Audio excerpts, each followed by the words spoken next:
ডাকসুর নির্বাচনের নিয়ম অনুযায়ী ভোট গ্রহণ শেষ হয়েছে। ভোট গ্রহণ শেষে আমার এই কেন্দ্রের মোট ছাত্রী সংখ্যা ছিল ৬,৫৬৫। সেখান থেকে অলমোস্ট ৬৯% ভোট কাস্ট হয়েছে। খুব সুশৃঙ্খলভাবেই ভোট হয়েছে। আমরা ভোট দেওয়া শেষ করার পরে আমরা যেটি করেছি, ব্যালট বাক্স যেগুলো আমরা আনইউজড ব্যালট রয়েছে, আমাদের যে অ্যাটেন্ডেন্স রয়েছে, সেগুলোকে আমরা প্যাকেজিং করেছি। প্যাকেজিং করে এখন সিলগালা করছি। সিলগালা করার পরে যেসব পোলিং অফিসার আমাদের সাথে সহায়তা করেছেন, ওনাদেরকে আমরা এখান থেকে যেতে বলবো আর কি।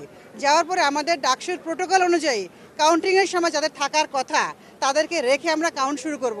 তা আমাদের এই কাউন্টিংয়ে আপনারাও থাকবেন, বা যেহেতু এত সংখ্যক সবাইকে আমি রাখতে পারবো না, না রাখতে পারার কারণে এই যে বাইরে একটা এলইডি আমরা স্ক্রিন দিয়েছি, সেই স্ক্রিনে আপনারা সবাই দেখতে পারবেন, আর কয়েকজন ঢুকতে পারবেন। কারা ঢুকতে পারবেন সেটা আমরা এখন বলে ঢুকাবো। দুই একটা অভিযোগ পেয়েছি। একটি যে ব্যালটের অভিযোগ, সেটা আমরা সেন্ট্রালি পাঠিয়েছি। সিসি ক্যামেরা ওনারা দেখছেন, দেখে বলেছেন সেন্ট্রাল থেকে ওনারা ব্রিফ করবেন সেই বিষয়ে।